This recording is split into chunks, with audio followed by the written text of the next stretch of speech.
어,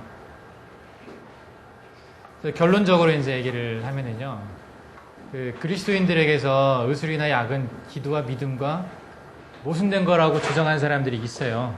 그리고 지금의 현대의학을 배우는 많은 의사들, 그리고 동양의학도 마찬가지인데 많은 의사들이 아직도 그 환자를 두고 기도하는 것에 대해서 이해를 못 합니다. 많은 사람들이. 그래서 저도 병원에서 이제 병실에서 환자를 볼 때 교회에서 환자를 위해 기도하려고 많이 오잖아요.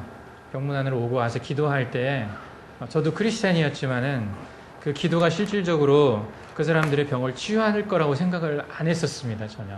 그냥 단순히 그 사람들을 그냥 위로하고 그 조금 격려차 이제 오는 거로 생각을 하고 그런 기도로만 생각을 했지 실제 치유된다라는 생각을 별로 안 해봤었습니다.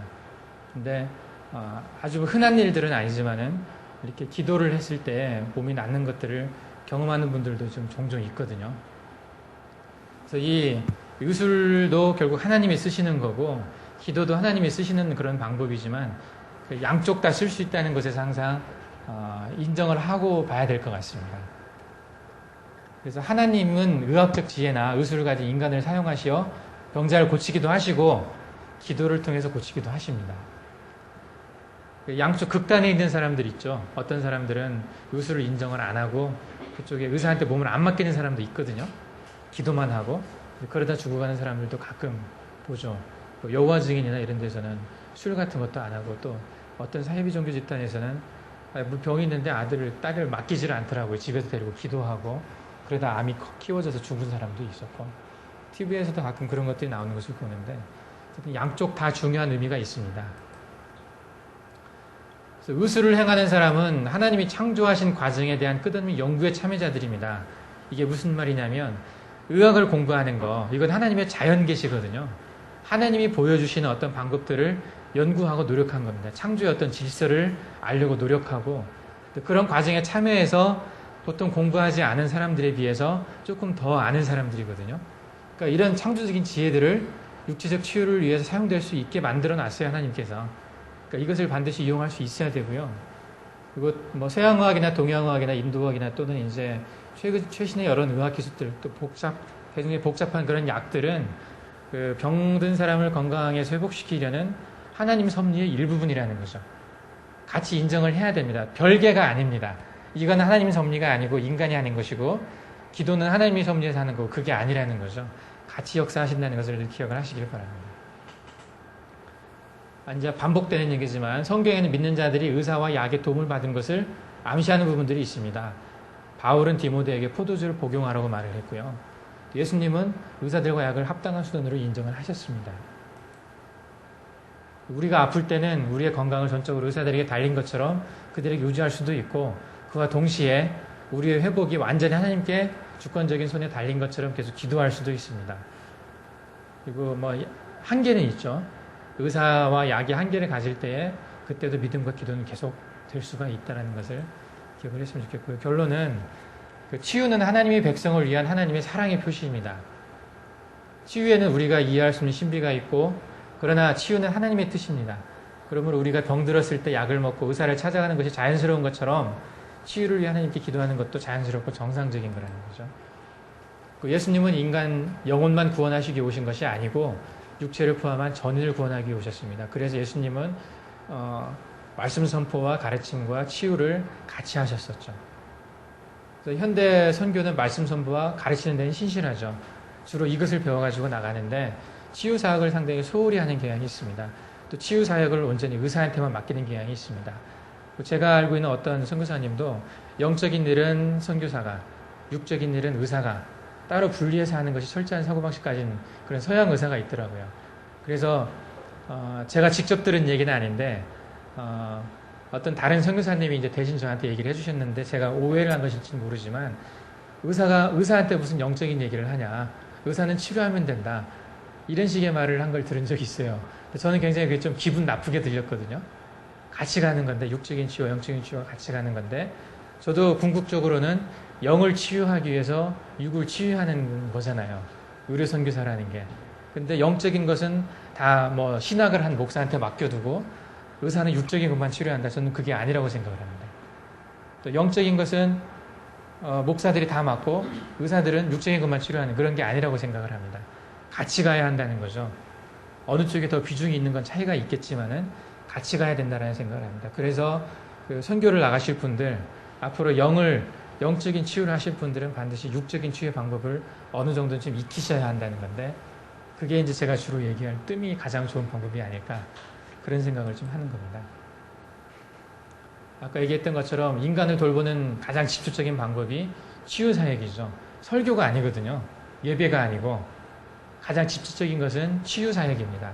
그래서 이것을 통해서 접근할 때 그 사람의 어떤 본질적인 것과 가장 가까이 접근할 수가 있습니다. 제가 뜸을 뜨면서 환자들이랑 계속 얘기를 하거든요. 침 흘리면서 얘기를 하고, 그러다 보면 그 사람의 개인적인 걸 다 알게 됩니다. 약 처방하고 끝나는 게 아니에요. 일정 시간을 그 사람들과 같이 보내게 돼 있잖아요. 침 놓는 시간 또는 뜸 뜨는 시간. 그러면서 그 시간에 계속 얘기를 할 수 있습니다. 그리고 환자는 자기 몸을 다 열어놓고 다 공개하거든요. 부끄러운 부분까지 다. 그러다 보면은 술자를 의지하게 돼 있습니다. 그 마음으로 열리게 돼 있거든요. 그러면 자기가 몸을 그렇게 공개한 것처럼 마음도 같이 열어줍니다. 그래서 자기가 다른 사람들한테 하지 않은 그런 얘기들을 합니다, 많이들. 그래서 굉장히 가까워지거든요. 영적으로, 육적으로 서로 교감을 나눌 수가 있습니다. 그 치유하는 것이 어떤 의미에서 보면 예배보다 먼저 또 그렇게 사람들과 접근할 수 있는, 가까워질 수 있는 방법이 될 수 있다는 거죠. 현대교회의 이제 문제점들을 좀 얘기를 해놨습니다. 너무 조직화되고 제도화되고 대형화되어 가는 과정에서 그 개인적인 어떤 병든 부분들을 감당을 안 했다는 거죠, 교회가. 그냥 병원에 다 맡겨버리고, 목사님들이 혹시 모르겠어요. 안수기도 하시면서 실제로 이 사람이 치유될 거라고 믿고 하시는 분이 얼마나 있는지. 그냥 형식적으로 환자들이 원하니까 그냥 하는 건 아닌지, 그런 생각을 많이 해봅니다. 궁극적으로는 어쨌든 선교는 예수와 그의 제자들이 사역을 이어받은 일이기 때문에 치유하는 선교가 돼야 된다는 거죠. 그 치유 사역과 모든 밀접한 관계를 가지고 행할 때 효과가 좀 있을 거라는 생각을 합니다. 말씀 선포와 가르침은 치유와 관계를 맺어야 됩니다. 결국은 선교는 사람들을 하나님과 올바른 관계를 가지도록 회복시키며 하나님과 역동적인 관계를 가지되 사람을 돌보는 것이죠. 그러므로 치유 사역은 선교 사역이 꼭 필요하며 선교사가 가장 깊은 관심을 가져야 할 사역입니다. 같은 얘기입니다. 전인적인 회복이 더 필요하기 때문에 치유를 같이 해야 한다는 거죠. 제가 이제 이것을 조금 급하게 만들어 봤습니다. 그래서 충분히 이제 많이 자료를 찾아보고 있어야 되는데 그러질 못해가지고 좀 부족한 부분이 있어도 이해를 하시기를 바라고요. 이제 이러한 어떤 이유들을 가지고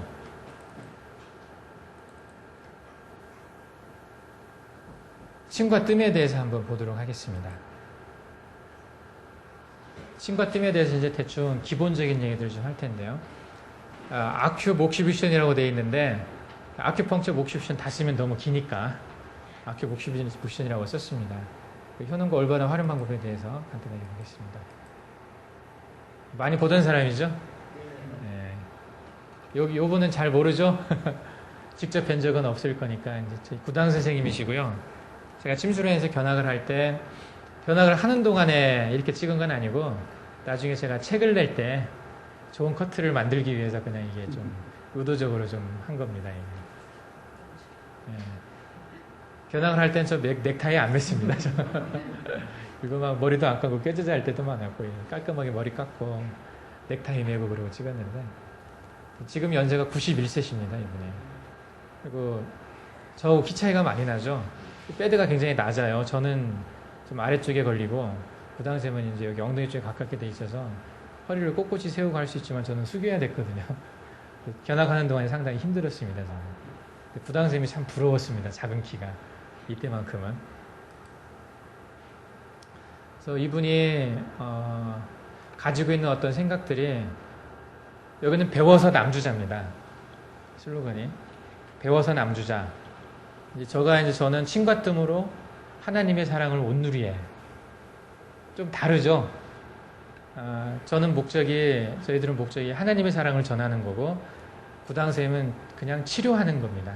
다른 어떤 철학적인 거나 다른 어떤 종교적인 그런 게 없거든요. 그래서 이제 이분 주위에 모인 사람들은 그 다양한 종교들이 모여 있어요. 기독교, 뭐 불교, 유교, 또 뭐 그 기공하는 사람들, 뭐 단월드라고 아시죠? 그런 단월드 하는 사람들, 많은 단체들이 모여 있습니다, 이 안에. 그래서 자기들이 배운 대로 또 마음 맞는 사람들끼리 모여가지고 교회에서도 봉사하고, 뭐 노인복지관에서도 하고, 절에서도 하고, 그 단월드 어떤 그 뭐라고 그러냐, 가게입니까? 단월드 그 가르치는 어떤 그런 사무실 같은 데서도 봉사를 하는 데가 있고, 어떤 뭐 현대자동차에서도 하기도 하고, 국회에서도 하기도 하고, 감사원에서 하기도 하고, 이제 그런 봉사실이 굉장히 다양하게 있는데, 그 종교적인 색채는 띄지 못하게 되어 있습니다. 부당선생님이 이제 저한테 논하셨던 것이, 찜뜸을 이제 많이 퍼뜨리는 건 상당히 좋아하시지만은, 그 종교적인 색채에 대해서 좀 부담스러워 하십니다. 제가 이제 긴 시간 같이 있으면서도 부당선생님은 전도를 못했어요. 그게 이제 그런 쪽 얘기를 제가 할 자신도 조금 부족했고, 선생님이 그런 걸 듣고 싶어 하지는 않으십니다. 좀 관계를 위해서 이제 좀 말씀을 못 드린 부분이 있는데, 이 부당선생님을 통해서 모인 그 많은 사람들 중에 크리스찬들이 제일 많습니다. 한 5, 60%가 크리스찬이라고 하거든요. 그래서 교회에서 지금 봉사활동 많이 합니다, 상당히. 저한테 이분이 이제 원하셨을 때 제가 가르치는 사람들을 뜸사랑으로 편입시켜가지고 뜸사랑에서 일을 하게 하라고 하셨는데, 저는 그렇게 안 했거든요. 따로 만들어가지고 지금 따로 봉사를 합니다. 왜 그러냐면 가서 전도하고 싶으니까, 가서 하나님을 전하고 싶으니까 단순히 침뜸을 보급하는 데 목적이 있지를 않거든요. 그래서 지금 따로 하다 보니까 약간 조금 그쪽 사무치에 있는 사람들이랑은 조금 안 좋게 생각하는 경향이 있는 것 같아요. 근데 부당선생님은 그렇게 나쁘게 생각 안 하십니다. 제가 인도에 가서 학교를 지을 때도 아마 이제 부당선생님께서 관여를 좀 하실 것 같고, 지금 구체적인 계획이 있는 건 아니지만 부당선생님이 굉장히 관심을 많이 보이십니다. 제가 인도에 언제 가냐고 늘 물어보시고, 제가 갈 때 같이 가고 싶어 하시고 그래요. 제가 이제 그런 말씀 가끔 드리거든요. 선생님은 침뜸을 국내에서 보급을 하셨지만 저는 이걸 세계화시키겠습니다. 그래서 모든 나라의 침뜸을 가르치는 데를 만들겠습니다. 이런 말씀을 드렸는데, 그것은 이제 되게 침뜸만을 보급하기 위한 게 아니고 선교를 하기 위한, 여기서 배우신 분들이 각자 가서 만들면 되거든요. 이것도 학교 아닙니까? 요만한 것도. 그렇게 생각하시면 아마 많은 기회가 있을 겁니다. 찜과 뜸을 바라보는 패러다임, 이 패러다임이란 말 요즘 참 많이 쓰죠. 제가 이 단어를 알게 된 게 한 3년 전에 알았나, 4년 전에 알았나, 그전에는 전혀 몰랐었거든요. 사람들이 패러다임 하는데 뭔 말인지 잘 몰랐는데, 지금은 패러다임을 다른 말로 바꾸기가 좀 어려워서 그냥 패러다임이라고 씁니다. 이렇게 쓰면 대충 아시죠? 무슨 말인지. 침뜸을 바라보는 패러다임은 크게 저는 두 가지로 봤습니다. 분자생물학적인 것하고 파동과학적인 겁니다. 이 두 가지가 이 침뜸에는 같이 들어 있습니다. 분자생물학적인 패러다임에는 이제 그 기본이 되는 게 뉴턴 물리학이죠. 뉴토니안 패러다임. 그 다른 말로 이제 하면 아까 말씀드린 분자생물학적인 거고, 주로 파티클이 입자가 가서 작용을 하는. 그래서 보이는 입자가 없고 작용을 하는 입자가 없고 그 결과로 나타나는 입자가 없으면은 인정을 하질 않습니다. 여기서는 어떤 뭔가 물질이 있어야 돼. 어떤 호르몬이든 뭔가 뭐 효소든 뭔가가 있어야만이 그게 어떤 작용한 거라고 생각을 하거든요. 근데 파동과학적인 패러다임은 입자가 가서 일을 하는 게 아니고 파동이 가서 일을 하는 걸로 바라보죠. 이것은 이제 기본 근간 물리학은 양자 물리학이고, 이것은 주로 자연의학에서 주로 많이 주장이 됩니다. 요 안에 이제 포함되시는 것이 뭐 그 동양의학이든 인도의학이든 되게 이제 서로 혼용되어지고 있죠. 같이. 질문이 있는데요. 예. 그럼 분자생물학적인 패러다임 쪽은 눈에 보이는 쪽, 파동학적인 패러다임은 눈에 보이지 않는 쪽을. 눈에 꼭 보이고 안 보이고 했던 기준도 있지만은 이건 이제 입자로서 증명이 되는 거죠. 어떤 증거가 나와야 되고, 파동학은 예를 들면 그냥 에너지가 간다라고 하죠. 에너지는 보이지 않거든요. 내가 어떤 식물에 마음을 전했다. 그 마음이 안 보이잖아요. 근데 식물은 그 마음을 구체적으로 느끼는 거 아닙니까? 내가 어떤 사랑을 가지고 식물을 키웠을 때 더 잘 자란다고 하면 그건 분자생물학적인 패러다임은 절대 설명이 안 되는 겁니다. 손도 안 대고 바라보기만 하고 뭐 마음만 줬는데 그 마음이 어떻게 전달이 되겠습니까? 입자로 보이는 것도 아니고. 근데 파동학에서는 그 마음이 전달된다고 봅니다. 파동을 통해서. 그래서 그것을 받아먹고 자란 어떤 그 마음을 받아먹고 자란 식물이 훨씬 더 건강하고 아름답게 자랄 수 있다고 보거든요. 서로 좀 다른 개념입니다. 근데 이 침과뜸에는 그 두 가지가 같이 작용되고 있다는 거죠. 침과뜸뿐만이 아니라 모든 약에도 같이 작용이 되고 있는데 이 분자생물학적 패러다임을 가진 사람들은 이쪽을 애써 무시를 하죠. 과학적이지 않다고 생각을 하기 때문에. 파동학적인 패러다임을 가진 사람들은 이거 다 인정합니다. 왜? 눈에 보이는 거잖아요. 증거가 나와 있는 거고. 그러니까 이 두 가지, 이쪽을 얘기하는 사람들이 더 넓은 개념을 가지고 있죠. 이쪽만 공부한 사람들은 이 분자생물학적인 패러다임만 공부한 현대학을 한 사람들은 이쪽을 되게 사이비로 규정을 합니다. 여기서 공부한 사람들이 이걸 받아들이고 공부한 사람들도 많이 있지만 아직 학계에서는 이걸 인정을 안 하거든요. 사이비로 보고. 분자생물학적인 패러다임은 입자위에 활동한다고 보는 거죠. 모든 생명현상은. 다른 가능성은 인정을 안 합니다. 그래서 모든 정신현상도 그 입자위에서 설명이 된다고 보죠. 뉴로트랜스미터라고. 뇌신경 전달 물질, 우리가 알지 못한 어떤 것들에 의해서도 아직 밝혀지지 않은 뇌신경 전달 물질에 의해서 모든 감정이 설명될 수 있다고 얘기를 합니다. 철학적인 기초는 유물론이죠. 모든 물질로 설명이 될 수 있다고 하고 이런 영적인 현상의 작용은 인정하지 않습니다. 없다고 생각을 합니다. 이건. 그렇지만 파동의학은 입자뿐만이 아니라 파동도 생명현상에 중요한 역할을 하고 있다고 보고요. 동정요법이나 요로요법들 이런 것들이 이 이론을 가지고 설명을 합니다. 그리고 동양의학에서 얘기하는 기미론. 기미론은 기와 맛이죠. 그 모든 식물, 모든 약초는 양리작용에 의해서 결정되는 게 아니라 이 기미론에 의해서 결정이 됩니다. 그 효과가. 요즘 이제 많은 그 한약들이 양리적인 작용으로 그 설명을 하고 그것을 약재로 만들어서 팔려고 하고 있죠. 근데 이 기미론적인 것은 그 안에 들어가 있지를 않아요. 양리학을 얘기를 하면. 그러다 보니까 설명할 수 있는 효과에 한계가 있습니다. 양리학적인 작용으로 한약의 효과를 설명할 수가 없어요. 심뜸의 효과도 마찬가지로 이 양리학적인 작용으로 설명을 할 수가 없습니다. 다는. 분자생물학적인 관점에서의 효능을 보면 저는 크게 이제 이 세 가지 자극을 봤습니다. 궁극적으로는 이 효과를 나타내려면 액션 포텐셜을 만들어낼 수 있어야 돼요. 활성전해를 만들어낼 수 있어야만이 그 효과가 있는 건데 그 활성전해를 만들어낼 수 있는 자극은 이 세 가지가 있습니다. 전기적인 자극, 화학적인 자극, 물리적인 자극이 있죠. 이것이 이제 액션 포텐셜을 만들어서 생체 정보 전달의 체계에 변화를 주는 겁니다. 정보 전달의 변화가 왔다는 것은 액션 포텐셜이 만들어지고 그것에 의해서 외부의 물질들이 세포 안으로 들어가서 세포 안에 유전자의 어떤 구체적인 변화를 유발하는 것. 이것이 이제 궁극적인 목적이거든요. 정보 전달의 목적. 전기적인 것에 의해서 만들 수도 있고 화학적인 자극에 의해서도 만들 수가 있습니다. 그리고 물리적인 자극에 의해서도 이 액션 포텐셜을 만들어낼 수가 있죠. 이것은 분자생물학적인 관점에서 설명되어질 수 있는 부분이고 주로 이것을 바라봅니다. 분자생물학적인 관점은. 그렇지만 그리고 이 파동과학적인 관점에서 보면 주로 관심을 많이 갖는 것은 파티클보다는 마음과 정신이죠. 술자의 마음이 그대로 전달이 되고 술자의 정신이 그대로 환자에게 전달된다는 겁니다. 그 식물에게 전달되는 것처럼 어떤 술자가 굉장히 미워하는 마음으로 똑같은 자리에 침을 놨다.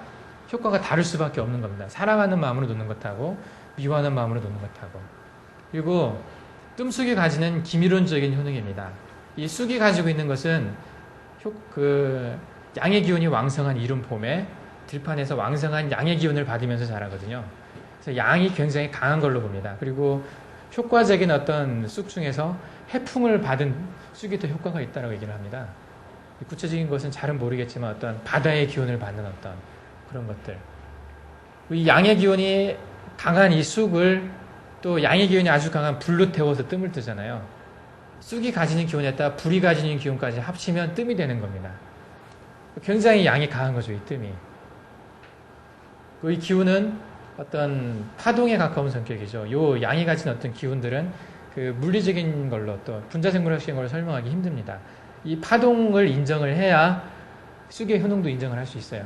그렇지 않다면 단순히 이 뜸이 열 자극이라면 쑥이 아니고 다른 걸로 그냥 열만 가해줘도 효과가 똑같이 나야 됩니다. 낙엽을 태운다든지 또 다른 풀을 태운다든지 또 일정 정도 열이 나는 그런 불을 그냥 직접 갖다 댄다든지. 근데 그렇게 했을 때 쑥이 가진 효과를 낼 수가 없습니다. 그것은 쑥이 이런 어떤 양적인 기운이 굉장히 많은 것을 이용한다는 거죠. 그래서 그 구당 선생님도 그렇고 많은 사람들이 꼭 뜸은 쑥이어야 된다고 얘기를 합니다. 쑥이어야만이 그 효과가 난다라고 얘기를 하거든요. 많은 경험에 의해서도. 침은 차가운 금속 물질이죠. 그래서 음의 성격을 가지고 있습니다. 그래서 음으로 양을 다스림으로 기를 돌리게 되고요.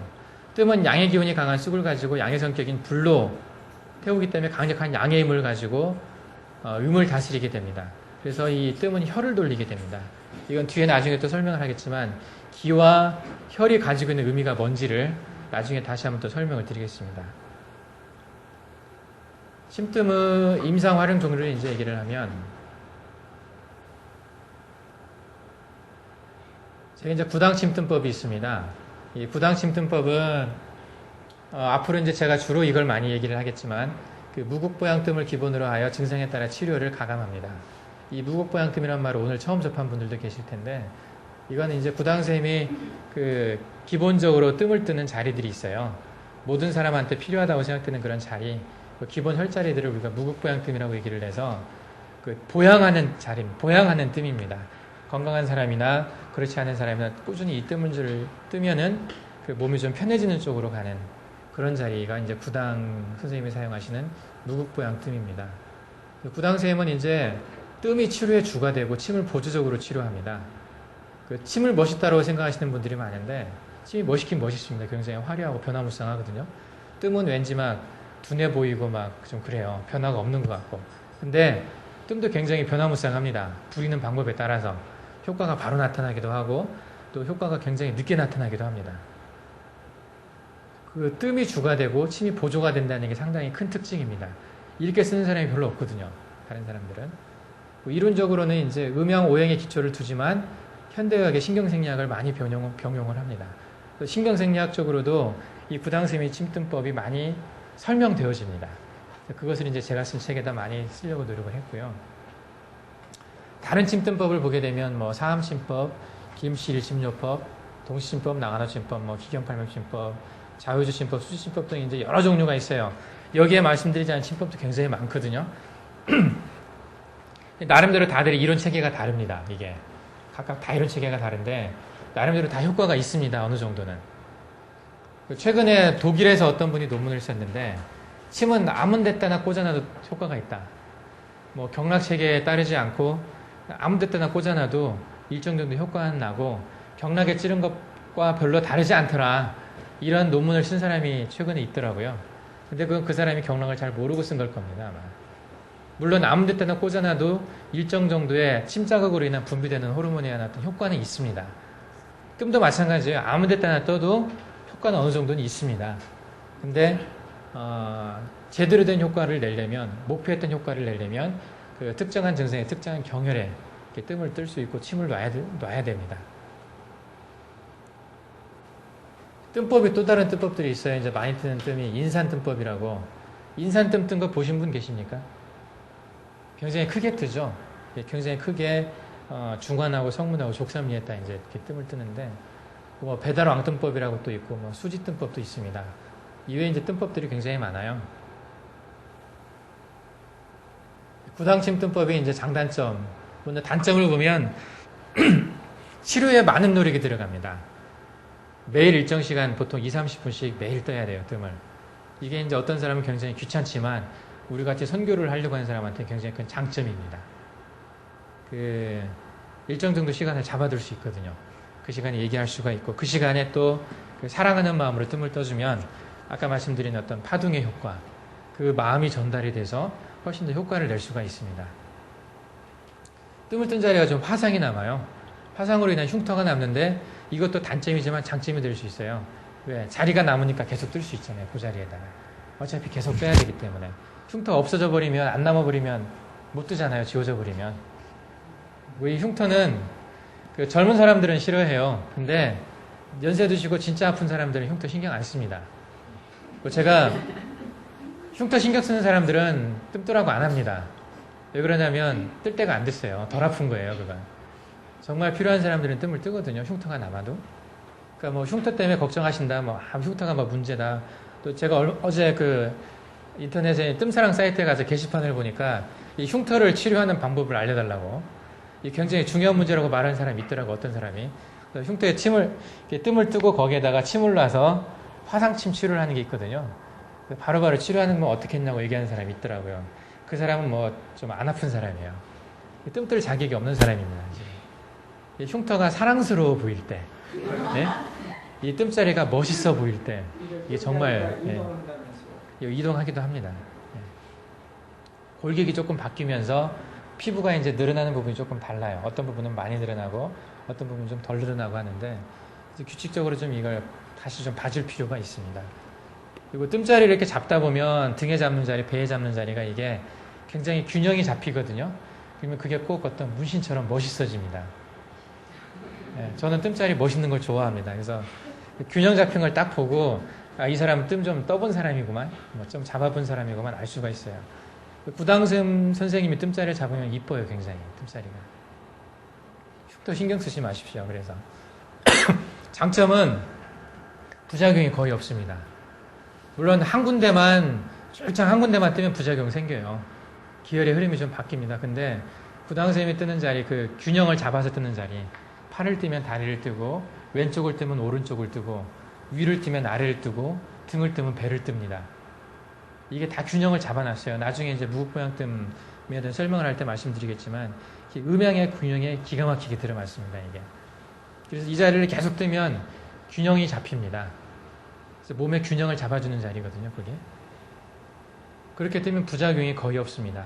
아까 또 말씀드린 것처럼 그냥 아무 데다나 떠도 경혈을 잘 못 잡고 떠도 부작용이 별로 없어요. 그 뜸을 뜬 그 화상의 효과는 있습니다. 일본에서 그 하라나라는 사람이 그 뜸의 어떤 효능을 그 검사를 해보면서 엉덩이 허리 쪽에만 뜸을 떴어요. 요 혁대 아래쪽에 보이지 않는 자리에다가 뜸을 뜨고 효과를 봤더니 어느 정도 효과가 있더라고 얘기를 하더라고요. 그것만 해도. 그러니까 자리가 좀 잘못 잡혀도 겁내실 거 없어요. 그냥 대충 떠도 효과는 있습니다. 그러니까 뭐 초보자가 떠도 효과가 있습니다. 효과의 정도는 좀 차이가 있겠죠. 큰 효과가 있고 좀 효과가 적고 한 차이는 있겠지만은 적어도 효과가 없지는 않습니다. 아무렇게나 떠도. 그래서 누구나 쉽게 할 수 있다는 장점이 있습니다. 그리고 그 숙련 정도에 따라서 난치병을 치료할 수가 있습니다. 뭐 이제 어제 제가 이제 그 치료한 할머니 중에 한 분이 이거 트리거 핑거, 예를 들면 요거 병원 가면 고치기 쉽지가 않습니다. 약 먹어도 안 되고 물리치료해도 안 되고 굉장히 어려운 것 중에 하나거든요. 간단하지만 환자는 그것에 굉장히 괴로움을 느끼죠. 주먹 줬다 폈다 하는데 이게 주먹이 필 때 안 펴집니다. 여기서 딸칵 하는 거예요, 그냥. 이게 부드럽게 펴지는 게 아니라 한번 걸립니다. 걸리면서 한번 아파야 펴지거든요. 얼마나 괴롭겠습니까, 이게. 죽는 병은 아니죠. 죽고 사는 병은 아니지만. 근데 뜸을 제가 그분한테 딱 2군데를 떴습니다. 여기 손가락 관절 있는 부분에 그 뜸 뜨는 방법이 있어요. 그건 정확한 위치를 떠야 효과가 있어요. 뜨고 나니까 금방 이게 자연스러워지거든요.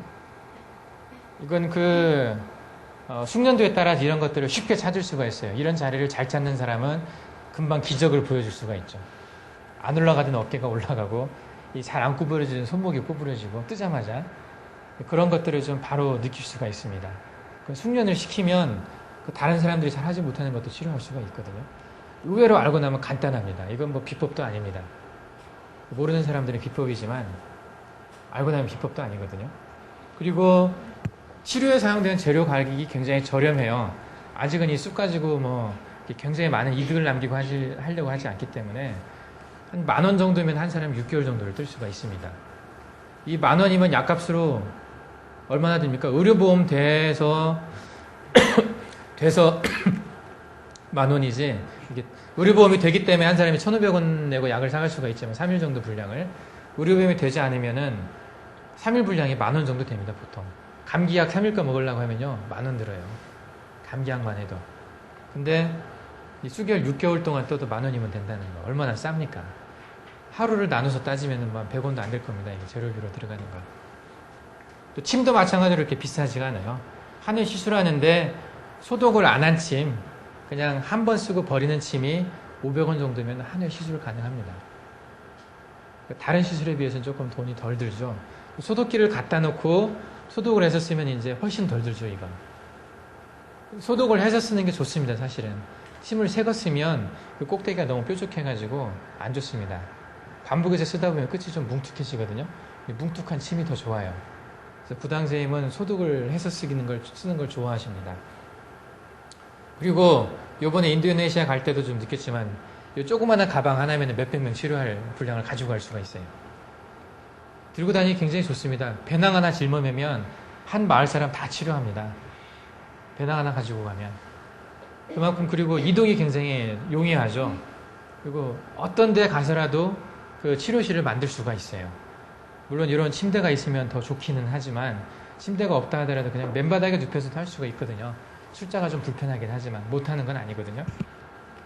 접근하기 굉장히 좀 쉽죠. 그 초보자부터 고수까지 다 할 수 있는 게 있어요. 간단한 어떤 방법들을 이제 보여주자면은 여기가 배가 없으니까 등 같습니까? 등입니다. 이게 배와 등을 구분할 수 없는 사람도 간혹 있습니다. 실제로 있어요. 꼭 딱 뒤집어 놨는데 배처럼 보이는 사람이 있어요.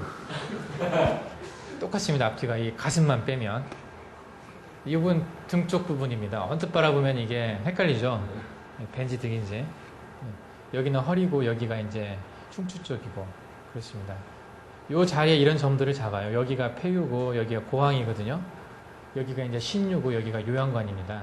등 쪽에서 기본적으로 뜨는 뜸자리는 이 네 군데예요. 폐유하고 고황을 뜨는데 이게 이제 뭐 근육학적으로도 의미가 있고 특히 이런 자리는 담 많이 결리는 자리입니다. 담 결린다 하면 되게 요 자리 아니면 요 밑자리, 요 윗자리 이런 데입니다. 여기에 없어진다 그냥. 그리고 침만 꽂아놔도 없어져요.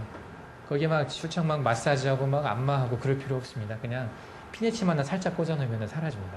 담 결린 게. 마사지 같은 거에 비해서 침이나 뜸 이런 자극들이 굉장히 효과적이거든요. 이런 자리들도 담이 좀 결리기도 하고 여기 때문에 어깨가 아프기도 하고 그래요. 그리고 이 자리가 계속 뜸을 뜨면 폐열이 꺼지는 자리입니다. 폐를 치료하는 자리고 이 자리는 또 그 심장을 치료하는 자리고 많은 만성 증상들을 치료하는 자리입니다. 이 자리들이 가지고 있는 의미가 근육학적으로 경락학적으로 상당히 큰 의미가 있는 자리들이에요. 그래서 이런 자리들은 누구나 다 필요한 자리예요. 팔을 쓰는 사람들, 신경을 쓰고 살아가는 사람들, 호흡하는 사람들, 먹는 사람들 누구나 다 그러잖아요. 그런 사람들한테는 꼭 필요한 자리입니다. 이런 자리들이 무국보양뜸 자리예요. 꼭 필요한 자리들이. 이 자리는 병이 있어서 뜬 자리입니다. 여기는 이제 가운데 동맥에 해당하는 자리고요. 가운데 자리입니다. 딱 그 뼈와 뼈 사이들. 요 옆에는 이제 유혈이에요. 유혈이라고 이제 나중에 배우실 건데 족태양 방광경이 지나는 자리. 요 폐유거든요. 여기 유혈인데 그리고 여기는 여기가 동맥입니다. 여기가 동맥이고 여기가 유혈이고 그렇습니다. 양쪽이.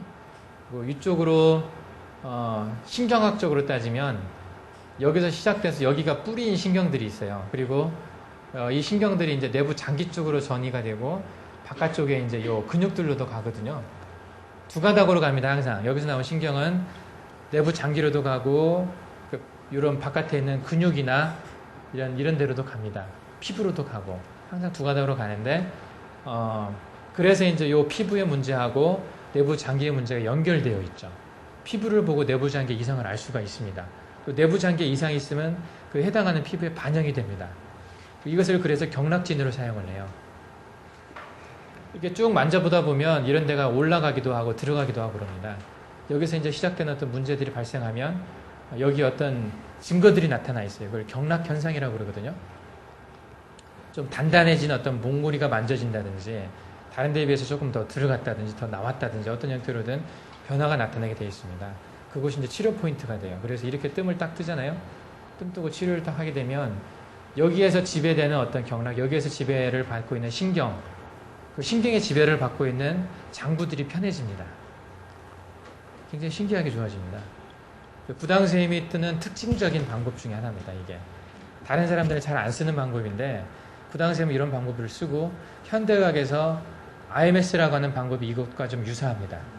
자리를 찾는 방법하고 또 치료하는 방법 메커니즘이 비슷합니다. 근데 IMS는 여기 침만 쓰죠. 근데 부당선생님은 뜸을 씁니다. 침하고 뜸을 같이 써요.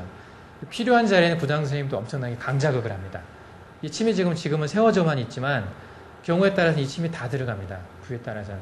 그리고 다 들어가는 것에 그치지 않고 거기를 엄청나게 자극을 해요. 막 비빕니다. IMS에서 이렇게 하거든요.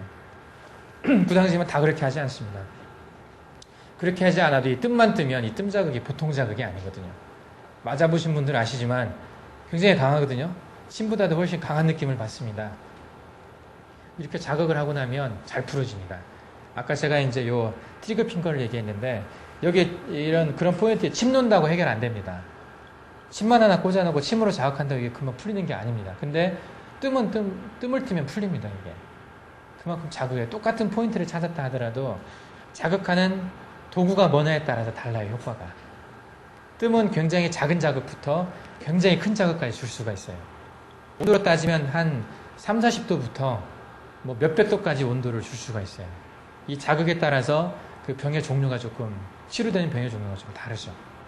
이것을 잘 부리는 겁니다. 뜸을.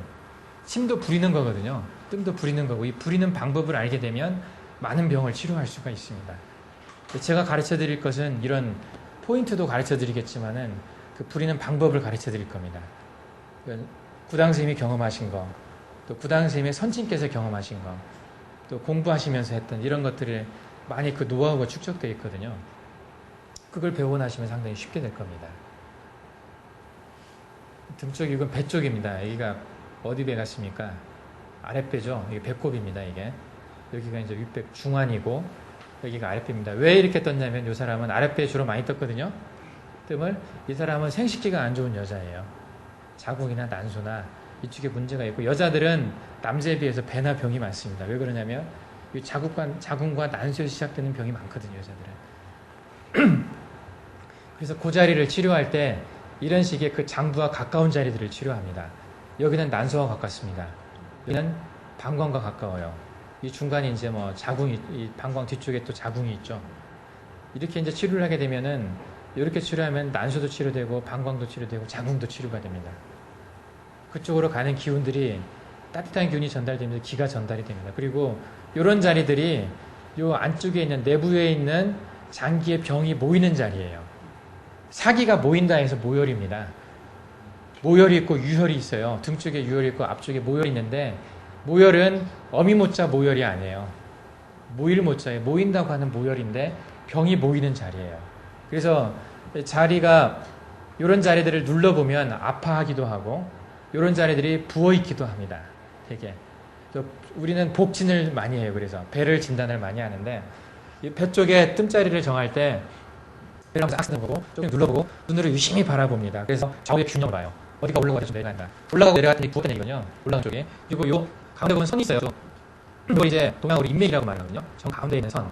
이제 서양에서 민이 알바라고 하고 여기 이제 빤듯하게 선 있는데 이 선이 한쪽으로 밑에 이런 식으로 이렇게 밀렸다. 그러면 또 부은 거거든요. 이게 아주 미세한 피부의 변화를 가지고 이 내부의 장기의 상태를 진단합니다. 그래서 어떤 단계를 치료해야 할지 결정을 하거든요. 그리고 그 장기에 가장 가까이 드러나 있는 모혈을 치료를 합니다. 이 자리에 다음이 있습니다. 그래서 치료가 좋습니다. 그리고 이제 기본적으로 놓는 침자리도 있어요. 이건 이게 승산이라고 하는 자리인데 여기 미중이 있고 여기 정경에는 저기 미중, 이쪽에 이제 볼륨이 관련돼 있어요. 잘 안 보이지만 여기 보이서 어렴풋이 침이 이렇게 꽂혀 있습니다. 여기 볼륨이라는 자리, 미중이라는 자리는 루틴으로 침을 놓는 자리예요. 이 자리는 허리를 치료하는 자리거든요. 허리를 치료하고 있는 머리를 치료하는 자리도 합니다. 그 혈의 의미상. 그래서 머리나 허리 누구 다 좋아요. 머리를 누구 다 쓰고 또 허리도 누구나 다 쓰잖아요. 오래 앉아있든 서있든 허리는 항상 지탱해서 전되기 때문에 누구나 다 불편합니다. 그래서 이런 자리들은 누구나 춤을 아주 좋은 자리거든요. 이 자리는 이 사람이 병이 되면 이제 침 놓는 자리인데 이게 피부가 보면 좀 이상하죠. 정상이 아닌 이 사람은 건선이 있는 사람이에요. 이게 우리나라 사람 다리가 있습니까? 잘 모르겠죠. 이 영국 사람 다리입니다. 이 다리가 백인이거든요. 건선이 있어서 찾아온 영국 사람이었는데 얘는 승산이라고 해서 그 대장을 치료하는 자리입니다. 이게 피부 질환은 되게 폐 이상으로 보고 폐하고 대장은 표리 관계거든요. 뭔 말인지 모르겠죠. 나중에 다 이제 알아들으실 건데 이 피부를 치료하기 위해서 이 자리에 침을 놓는 겁니다. 이런 식으로 이제 치료를 합니다. 이건 손에 있는 건데 어떤 할머니의 손자는 여기 보면은 침이 꽂혀 있고 여기 뜸도 떴습니다. 좀 시커멓게 보이죠? 뭐 이게 좀 그래서 잘 안 보이긴 하는데 이 자리도 뜸 뜬 자리입니다. 이것은 이 사람이 손가락 관절에 문제가 있다고 호소를 해서 그렇습니다. 손가락 관절에 문제가 있어서 그러면 이상에는 그 관절에다 그냥 뜸을 뜹니다. 그리고 아까 말씀드린 것처럼 뭐 방아쇠, 트리거 핑거가 있다. 딱딱거린다 이게. 그러면 뒤집어서 요 반대쪽에 되는 쪽도 치료를 합니다. 이게 양이고 안쪽은 음이거든요. 항상 기본 치료 원칙은 음과 양을 같이 치료합니다. 항상 양에 문제가 있으면 음에도 문제가 있게 마련이거든요. 그래서 저는 항상 양을 먼저 치료하고 그 다음에 음을 치료합니다. 기본적인 원칙이 양을 치료해서 기를 돌리고 음을 치료해서 혈을 돌린다고 그랬죠. 음과 양을 치료를 같이 합니다. 그래서 바깥과 안을 치료를 하거든요. 제가 처음에 그 트리거 핑거를 치료를 할 때 바깥쪽만 치료했더니 효과가 없어요. 별로. 안쪽만 치료할 때도 좀 적습니다. 근데 바깥쪽을 치료하고 안쪽을 치료하니까 그냥 직방에서 낫더라고요. 바로 좋아지더라고요. 양쪽을 치료하는 게 원칙입니다. 그래서 여기가 바깥쪽이죠. 손목 있는 부분인데 이분이 손목이 안 좋으셨어요. 요 자리는 손의 모든 문제를 치료하는 자리예요. 여기서부터 뻗어나가거든요. 손이. 그래서 요 자리가 일종의 그 통로입니다. 손으로 가는 모든 기운이 통하는 통로 중에 하나거든요. 여기가 이제 양지라고 하는 자리인데 요 자리를 침을 꽂고 요 손가락을 치료를 한 겁니다. 그래서 이게 손이 저리다고 하는 사람들, 손가락이 저리다고 하는 사람들이 이제 여러 종류의 저림이 있지만 어떤 종류는 여기하고 안쪽에 대릉이라고 하는 자리가 있어요. 바깥쪽 손목, 안쪽 손목에 침을 놔주면 저리는 게 없어지는 사람들이 있습니다. 이게 신경과도 관련이 있죠. 메디안 너브라고. 안쪽으로 정중신경이 지나는 자리 가운데, 바깥쪽도 이제 손가락과 관련된 여러 텐던들, 그 건들이 지나는 자리거든요. 그런 어떤 통로에서 치료를 합니다. 이건 이제 되게 아시혈의 개념이에요. 아픈 자리를 치료한다는 개념. 그러니까 전체적으로 장부도 치료하지만 국소적으로 이렇게 아시혈도 치료를 합니다. 아픈 자리들. 양지라는 게 지금 혈관이 아니고요. 여기 보면 이제 쑥 들어간 자리가 하나 있습니다. 이게 경락으로 따지면은 삼초경의 자리예요. 안쪽은 심포고 바깥쪽은 삼초경인데 삼초경락의 양지를 치료를 하는 겁니다.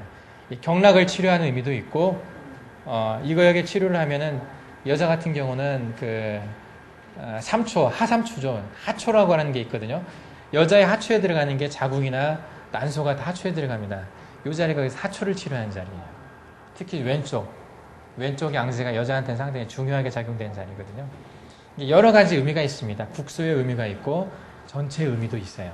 경혈들마다. 바로 뒷자리가 거기가 대릉입니다. 거기가 대릉이라고요. 여기는 이제 심포경이 지나가는 자리입니다. 항상 그래서 음양을 같이 치료합니다. 이게 심포와 삼초가 또 표리거든요. 표리라는 것은 또 음양입니다. 표가 양이고 리가 음이거든요. 음양을 같이 치료합니다. 항상 아까도 제가 말씀드린 것처럼 모든 말에 음양을 대비시켜 보라고 그랬어요. 진단을 할 때도 음양, 치료할 때도 음양이 거기에 들어가게 되어 있습니다. 경락에도 음양이 있고. 이런 식으로 이제 얼굴도 치료를 합니다. 이게 뭐 이제 경혈 이름을 지금 다 말씀드려봐야 잘 모를 거고, 이건 눈을 치료하는 자리예요. 목사혈에 들어가는. 이분이 눈물이 많고 눈이 많이 부셨던 사람이거든요. 이 목사혈을 치료하면은 치료가 또 잘 됩니다. 이런 게. 이거 화상 치료를 했던 얘기인데, 화상 같은 경우도 그냥 그 자리에 침을 꽂아 놓습니다. 여기 침이 안 보이죠? 한 번 찍고 나서 다음날 이제 본 겁니다. 하루 지나서 이렇게 꼬들꼬들해졌어요. 예, 부위에다 그냥 찌릅니다. 그냥 침이 서 있을 정도. 침 쓰러져도 상관없습니다. 그냥 침이 걸려있을 정도. 예, 염증이 해결됩니다. 굉장히 빨리 낫습니다. 이렇게 하면. 배 이상 빨리 낫습니다. 흉터도 별로 안 남고. 30분 정도. 보통 30분이고, 그 환자의 화기가 사라질 때까지, 그러니까 막 뜨끔뜨끔하고 막 이렇게 화기가 있잖아요. 욱신욱신하고. 이런 화 기운이 사라질 때까지 꽂아 놓습니다. 이걸 꽂아 놓으면은 그런 기운이 잘 사라집니다. 이 자리에 뜸을 떠도 됩니다.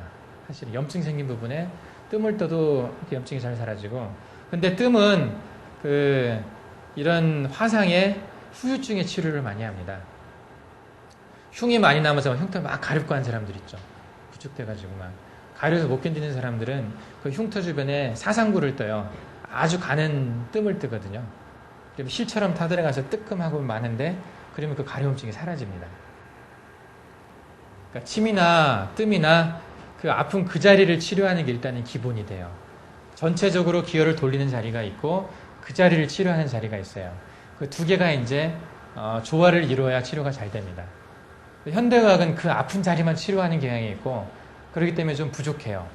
이 동양의학은 전체를 먼저 치료하고 그 다음에 국소를 치료를 합니다. 이런 어떤 조화가 상당히 필요하거든요. 화상치료는 국소를 치료하는 방법이죠. 근데 이제 이걸 잠깐 이제 말씀드리고 넘어가는 게 제도적인 문제가 있어요. 의료법상으로는 한의사 외에는 어느 누구도 침tum치료를 할 수가 없습니다. 그래서 제가 올해죠. 올해 경찰청을 갔다 와서 저도 조서를 쓰고 왔습니다. 작년에 제가 치료한 사람들이 이제 굉장히 많거든요. 제가 7개월간 침tum을 치료를 했기 때문에 몇백 명의 사람들이 이제 치료를 받았습니다, 저한테. 근데 그것 때문에 이제 누가 찔렀나 봐요. 경찰청에 가가지고 난생 처음으로 가서 이렇게 쫄아가지고 이렇게 뭐 실제 겉으로는 안 쫄았지만 속으로는 조금 쫄았습니다. 조서를 쓰고 왔는데 뭐 이제 다행히 기소 유예가 됐습니다. 제가 뭐 치료하면서 돈을 받은 것도 아니고 기존에 치료하던 방법에 덧붙여서 해준 겁니다. 그리고 치료를 그렇게 했던 이유가 좋아지는 걸 알거든요. 그 증상이 치료되는 방법을 아는데 의사가 법에 저촉된다고 안 하면 의사의 양심불량입니다. 그건 위법을 행하긴 했지만 저는 양심을 지켰고, 치료하는 방법을 아는데 법 때문에 못한다. 그것은 법은 지켰지만 양심을 위배한 겁니다. 지금 우리나라의 의료 제도가 양심과 법이 따로 가게 만들어 놨어요. 지금 제도에 이런 문제가 있는데, 그러다 보니까 이제 음성적으로 민간에서 광범위하게 사용되고 있습니다. 음성적으로만 사용됩니다. 뭐 이거 가지고 돈 벌어먹는 사람들도 있긴 하지만은, 그래서 이것으로 인한 어떤 송사가 굉장히 많죠. 근데 요즘 어떤 추세가 봉사 차원에서 돈 안 받고 하는 치료는 처벌 잘 안 하는 경향입니다. 왜 그러냐면 법을 집행하는 사람들도 마음이 있잖아요. 양심이 있고. 그리고 이것을 고소하는 사람들은 되게 자기의 어떤 이득을 지키기 위한 한의사들이 많이 고소를 합니다. 한의사들은 이걸 굉장히 싫어하지만 한의사를 제외한 나머지 사람들은 되게 안 싫어합니다. 대충 그냥 하면은 집행한 사람은 알아도 누가 고소를 안 하면 그냥 눈 감아줍니다. 대개가. 그래서 저희가 이걸 공부를 해가지고 봉사를 하러 다닐 때 법적인 것은 분명히 불법이에요. 법으로 따지면. 근데 그 법이 한의사의 이득을 지키기 위한 법이거든요. 지금 현재로서 보면. 그러니까 깨고 싶어진 법입니다. 그 법은 참 상당히 깨고 싶은 법이거든요. 그래서 지금 많은 사람들에서 이렇게 행해지게 되고 나면 그 법이 깨질 겁니다. 아마 언젠가는. 너무 양심의 가책 느끼지 마시고 하셔도 됩니다. 제가 생각하기에는 그렇습니다. 그리고 교육의 문제가 또 있습니다. 한의과대학에서 이것을 가르친다고 말은 하는데, 한의과대학 다니는 제 친구들 얘기를 들어보고 해도 주로 거기는 한약이 중심이에요. 한약. 그리고 한약은 물질이잖아요. 그렇기 때문에 이것을 알기 위해서 굉장히 많은 시간이 필요하고 주로 공부하는 게 그걸 위한 공부입니다. 침뜸을 위한 공부가 아니에요. 침뜸을 위한 공부는 그렇게 많은 시간이 필요하지가 않습니다. 사실. 약하고 침뜸은 조금 방향이 다릅니다. 가는 방향이. 그리고 이 한의과대학 내에 침과 뜸을 가지고 치료해본 경험을 가진 사람이 그렇게 많지가 않습니다. 거의 약을 위한 치료지 침과 뜸만 가지고 치료를 해봐야 알거든요. 부당선생님처럼 약은 안 쓰고 침하고 뜸만 가지고 치료를 해봐야 그 효능을 제대로 알 거 아닙니까? 약을 같이 쓰다 보면 이게 침의 효과인지 뜸의 효과인지 약의 효과인지 모르거든요. 대부분의 안에 있는 교수진들은 침하고 뜸만 가지고 한 게 아니라 약을 같이 쓰는 분들이기 때문에 침과 뜸만 가지고 나타나는 어떤 효과를 제대로 분별을 못 해내는 경향이 있습니다. 그래서 이런 것들은 한의사들 자체로도 굉장히 아쉬워하는 부분이에요. 친구사들을 한의과대학에 받아들이지 못한 것, 침과 뜸만 가지고 치료했던 그 수많은 노하우들을 이 사람들이 가지질 못한 게 이 사람들이 지금 한계입니다, 현재. 그러다 보니까 이 사람들이 한의과대학에서 공부를 하면서 방학 동안에 비제도권 내로 제도권을 벗어나서 공부를 합니다. 다른 데 가서 공부를 하고 그런 데서 교육을 받아가지고 써먹습니다. 그리고 졸업을 한 후에 본격적으로 수련이 필요할 때 개원을 해버려요. 한의사들은 대부분이 수련 안 받고 개원하잖아요. 그리고 수련을 받는다 하더라도 수련 병원들 자체가 중풍치료 위주의 병원들. 그러다 보니까 그쪽에 관련된 한약들만 쓰고 또 그쪽에 관련된 양약을 배웁니다. 양약을. 수련의들이 많이 고백하는 것 중에 하나가 수련병원에 들어가서 한의학을 배우는 게 아니라 양의학을 배우고 나온다고 그러거든요. 그러다 보니까 침뜸에 대해서 충분히 수련할 기회가 없습니다. 그래서 상당히 많은 사람들은 돌팔입니다. 침뜸으로 제대로 치료를 할 수 없는 그런 한의사들이 많아요. 그 효과를 분명히 경험해보지도 못했고 배우지도 못한 것 가지고 그냥 대충 놓고 나서 자기들이 좀 공부한 약을 가지고 치료하는 그런 형태가 지금 현재의 문제거든요. 이게.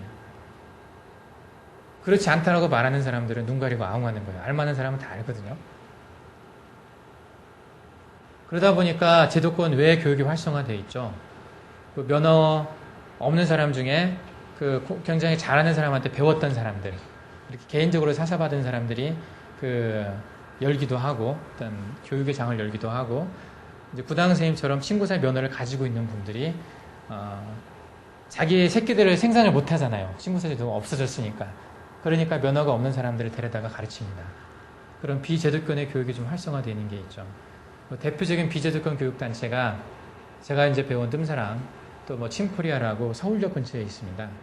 뭐 친구과학연구소라고 이건호라는 사람이 한 게 있고, 고려수지침, 뭐 이외에도 굉장히 교육단체가 많아요. 또 사회과, 그 대학에서 가르치는 게 있죠. 평생교육대학원인가 뭐 그런 데서. 그리고 그 대학원 과정 중에 뭐 자연학을 가르치는 또 대학들이, 대체의학 대학원들, 이것도 결국은 면허를 줄 수 없는 비제도권입니다. 제도권처럼 보이지만 실질적으로는 거기서 공부를 하고 나와도 의료행위를 할 수 없는 곳입니다. 가끔가다 사람들이 속아서 공부를 하는데 뭐 자격증 준다 막 하잖아요. 그 자격증은 다 휴지 조각입니다. 실질적으로 쓸 수 없는 자격증들입니다. 한방치료와 민간치료의 경계가 없어요. 사실은 지금. 약도 그렇고 뭐 약초를 쓰는 것도 그렇고 침뜸도 마찬가지고 한의사도 쓰고 그렇지 않은 사람도 쓰고 막 그렇습니다. 그래서 무면허 의료행위의 기준이 명확하지가 않아요. 한방의료행위라고 딱 법제도안에 묶어놓고는 거기에 대한 규정이 없어요. 뭐가 한방의료행위인가가 없어요. 그냥 그 면허를 가지지 않은 사람은 한방의료를 못하게는 해놓고는 뭐가 한방의료인지를 규정을 해놓지를 않았어요. 그냥 어떤 관습적으로 뭐 침이나 뜸이나 부항이나 이런 것들 다 한방의료에 포함된다라고 그냥 해놨지 두리뭉실하게 해놨어요.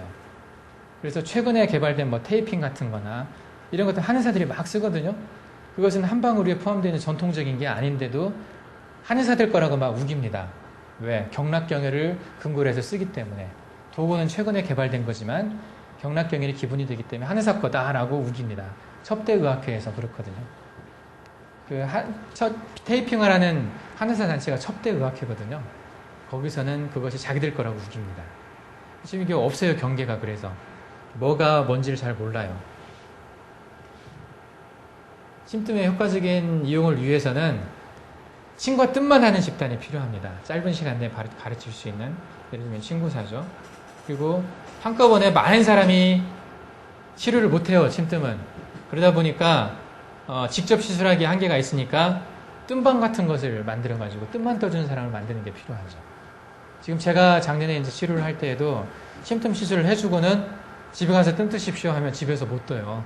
가족들이 관심이 있어야 되는데 가족들이 못 떠주는 사람들이 많거든요.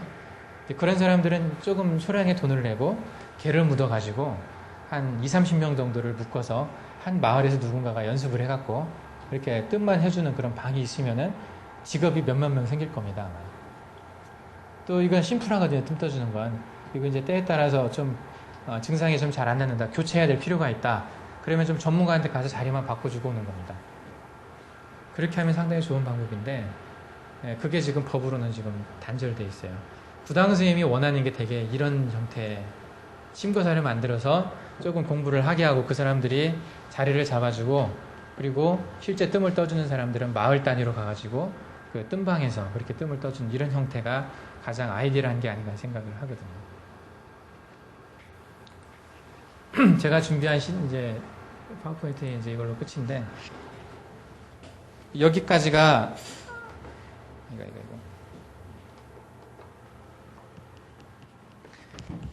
이제 그 기본적으로 이제 이해하는데 도움을 주기 위해서 이제 간단하게 좀 설명을 드렸습니다. 이건 뭐 그냥 부담 없이 들으셔도 되는 그런 내용이었죠. 여기 뭐 암기할 만한 거 있었습니까? 아까 넘버링 좀 몇 개 했는데 1번부터 8번까지 나왔던 치유의 방법 있었죠. 뭐 예배부터 해가지고 의술까지 나왔는데 그거 시험 문제 낼까요? 이렇게 한번 그냥 듣고 지나가시면 되는 내용들인데 이런 내용들을 가지고 이제 침뜸을 자세히 설명을 드릴 겁니다. 근데 저희가 계획한 시간이 60시간 정도 되는데 이번 시간 포함해가지고 60시간인데 그 시간 동안 제가 강의를 해본 경험은 없습니다.